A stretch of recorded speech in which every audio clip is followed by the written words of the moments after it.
तो बिना देर किए मैं बता देती हूँ कि उस मेडिसिन का नाम है ये। हाय गाइस, वेलकम और welcome back to my channel. तो आज का जो व्लॉग है वो कल के ही व्लॉग के कंटिन्यूएशन में होने वाला है, क्योंकि कल हम अपने वेट गेन जर्नी की बात कर रहे थे। पहले मैं इन चीज़ों को मजाक लेती थी, बट धीरे धीरे मुझे नहीं पता चला कि कब मैं इन चीज़ों से बहुत ज़्यादा ट्रॉमेटाइज होने लगी। जैसा मैंने डिसाइड किया था कि इस वेट गेन जर्नी को मैं पार्ट्स में आपके साथ शेयर करने वाली हूँ, तो आज उसका पार्ट 2 है। और आज की वीडियो शुरू करने से पहले मैं आपको अपनी करंट जो मेरा वेट है वो दिखाना चाहती हूँ। पहले 1 मिनट आओ चेक करते हैं। मैंने पहले से ही मशीन अपने रूम में रख ली थी और जो मेरा अभी वेट आ रहा है वो तुम देख सकते हो। गाइज ये मेरा करंट वेट है। अभी मैं 68 की हो गई हूँ और मेरी एक पुरानी वीडियो में ऐड कर रही हूँ।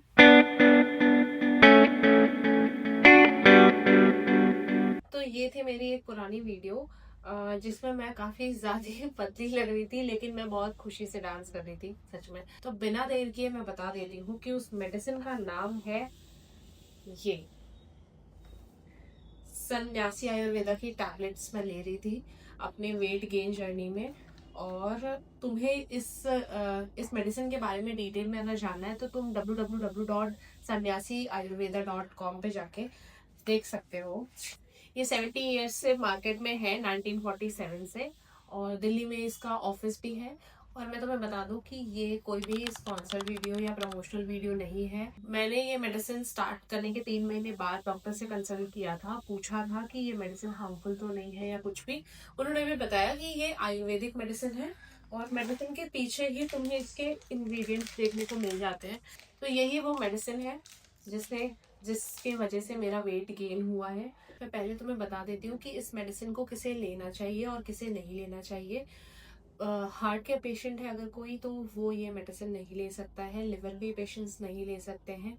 अगर तुम डेंगू, टाइफॉइड, मलेरिया किसी भी ऐसी बीमारी से गुजर रहे हो तो तुम्हें ये मेडिसिन नहीं लेनी है। अभी पीरियड्स के स्टार्टिंग के फर्स्ट 2 डेज में आपको ये मेडिसिन नहीं लेनी है। अगर आपको कोई लिवर का इशू रहा है कभी भी तो भी आप ये मेडिसिन नहीं ले सकते हो। बीपी का इशू है तो नहीं ले सकते हो। Sugar, TB, typhoid, pregnant ladies इसे नहीं ले सकती हैं। और ब्रेस्ट फीडिंग जो मदर है वो भी ये मेडिसिन नहीं ले सकती हैं। तुम प्रॉपरली इसकी डिटेल्स इसके साइट पे जाके देख सकते हो, उसके बाद ही यूज करना। इस मेडिसिन को स्टार्ट करने से पहले तुम पूरी अपनी तसल्ली कर लेना कि तुम्हें पहले से कोई भी बीमारी ना हो। तो मैं तुम्हें बताती हूँ कि जब मैं वेट गेन जर्नी पे थी तो मेरा क्या रूटीन होता था उस टाइम पे, और अब मैं वेट मेंटेन जर्नी पे हूँ गाइस। तो इसका भी एक प्रॉपर रूटीन होता है। पहले तुम वेट गेन जर्नी फॉलो कर लो और इस सीरीज के एंड होने के बाद हम एक वेट मेंटेन जर्नी की भी सीरीज लेके आएंगे पार्ट्स में। अब मैं तुम्हें बताती हूँ कि मैंने ये मेडिसिन कैसे ली थी, अपना रूटीन कैसा रखा था उस टाइम पे। तो जो मेरा रूटीन रहा है वेट गेन जर्नी में, वो सन्यासी आयुर्वेदा के अलावा भी 2 मेडिसिन और मैं लेती थी। मतलब एग्जैक्टली मेडिसिन नहीं है, ये नेचुरल हर्ब्स है जो मैं खाती थी। मतलब अभी भी खाती हूँ, मैंने इसे कभी भी नहीं छोड़ा है। एक है आपका शतावरी और दूसरा है अश्वगंधा। और अगर आप ये नहीं भी खाना चाहते हो वेट गेन जर्नी में तो आप इन 2 मेडिसिन और प्लस लिव 52 से भी अपना वेट गेन कर सकते हो। I have tried it. तो मैं तुम्हें बताती हूँ कि जब मैं वेट गेन जर्नी पे थी तो मेरा क्या रूटीन होता था उस टाइम पे, और अब मैं वेट मेंटेन जर्नी पे हूँ गाइस। तो इसका भी एक प्रॉपर रूटीन होता है। पहले तुम वेट गेन जर्नी फॉलो कर लो और इस सीरीज के एंड होने के बाद हम एक वेट मेंटेन जर्नी की भी सीरीज लेके आएंगे पार्ट्स में। तो अब मैं तुम्हें बताती हूँ कि मैंने ये मेडिसिन कैसे ली थी, अपना रूटीन कैसा रखा था उस टाइम पे। स्टार्टिंग में आपको एक टैबलेट खानी है 5 दिन तक। उसके बाद 5 दिन बाद आप इसे 2 करोगे, 2 टैबलेट दिन में, 2 टैबलेट शाम में। तो मेरा स्केड्यूल स्टार्टिंग के 5 दिनों तक जनरली ऐसे ही था। 5 दिन बाद फिर मैंने 2 टैबलेट लेना शुरू किया था। मॉर्निंग 8 to 9 के पास में मैं थोड़ा सा कुछ खा के ब्रेड, जैम या रोटी सब्जी, ऐसे 2-3 रोटी सब्जी खा लिया। अब उसके बाद मैं इसके 2 टैबलेट्स लेती थी। फिर 11 से 12 बजे फिर से वापस से सेम मील रिपीट करके 1 या 2 रोटी फिर से खा के जैम के साथ में मैं खाती थी 1 टैबलेट ऑफ शतावरी और 1 टैबलेट ऑफ अश्वगंधा। ठीक है। अब इसके बाद लंच जब आप करते हो थोड़ा हैवी मील लेते हो, हैवी मील के साथ ही आपको लिव 52 खाना है। लिव 52 की भी 2 टैबलेट्स मैं लेती थी। अगर आप डीएस ले रहे हो तो वो डबल डोज वाली होती है, उसकी एक ही टैबलेट आपको खानी है मील के बाद। दोपहर का खाना जनरली हम हैवी खाते हैं, तो हैवी मील के बाद ही मैं ये लिव 52 प्रेफर करती थी, ठीक है।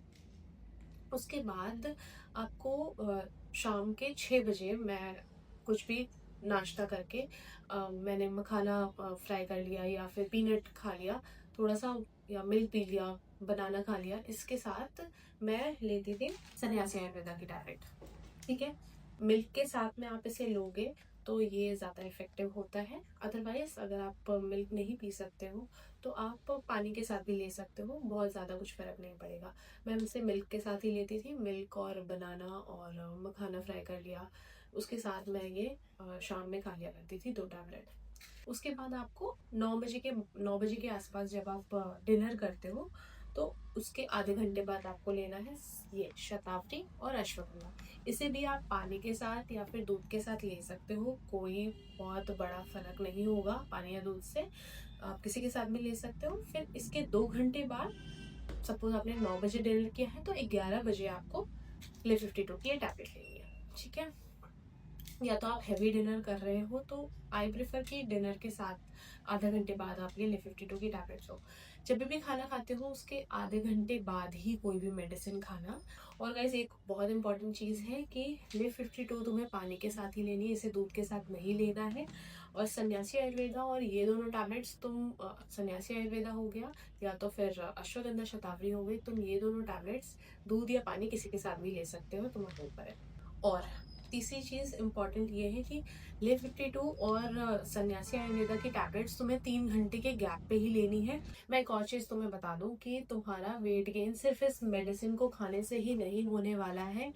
जब तक तुम अपनी रूटीन और अपना स्केड्यूल ठीक नहीं करते हो तब तक तुम्हारा वेट गेन हो तो जाएगा, मतलब मान लो हो भी जाता है बाय एनी चांस, तो तुम जल्दी मतलब 3 से 4 महीने में ही तुम वेट लूज भी करने लगोगे फिर से, अगर तुम्हारा स्केड्यूल अच्छा नहीं है तो। अगर तुम्हारी डाइट अच्छी नहीं है, तुम्हें प्रोटीन रिच डाइट लेनी है, तुम्हें पानी पीना है, वाटर इनटेक बहुत ज़्यादा करना है, ठीक है। और तुम्हें कोई वर्कआउट अपने रूटीन में एक 8 से 10 मिनट का वर्कआउट ऐड करना ही करना है। मैं जो वर्कआउट करती थी वो क्लोई टिंग के ये एक्सरसाइज थी, जब मैं वेट गेन के टाइम पे करती थी तब मैं जिम नहीं जाती थी, तो क्योंकि इन्फीरियरिटी कॉम्प्लेक्स था कि मैं यूनिसेक्स जिम नहीं जा सकती हूँ। तो तुम ये क्लोई टिंग की एक्सरसाइज कर सकते हो। वर्कआउट करना है, प्रोटीन रिच डाइट लेनी है, गुड स्लीप लेनी है, वाटर इनटेक ज़्यादा अपना बढ़ाना है और तुम्हें लिव 52 लेना है। तो गैस ये थी मेरी मेडिसिन की पूरी हिस्ट्री कि मैंने कैसे सारी मेडिसिन प्रॉपरली तरीके से यूज़ करके अपना वेट गेन किया है। इसके साथ मैं वाटर इनटेक बहुत ज़्यादा करती थी और वर्कआउट बहुत ज़्यादा ज़रूरी है। अगर तुम वर्कआउट नहीं करते हो तो तुम्हारा weight gain by any chance हो भी जाता है तो वो बहुत जल्दी ही लूज़ हो जाएगा। 3-4 महीने में ही तुम वापस से वैसे ही दिखने लगोगे, पतले लगने लगोगे और फिर तुम्हें लगेगा कि ये मेडिसिन मेरे ऊपर असर क्यों नहीं कर रही है। तो तुम्हें वर्कआउट नहीं छोड़ना है जब तुम ये मेडिसिन ले रहे हो। और इसके आगे की जो भी जर्नी रहेगी मेंटेन करने की वो मैं नेक्स्ट पार्ट में लेके आऊँगी। तब तक वीडियो को लाइक कर देना और चैनल सब्सक्राइब कर देना। Thank you so much for watching my video guys. Bye.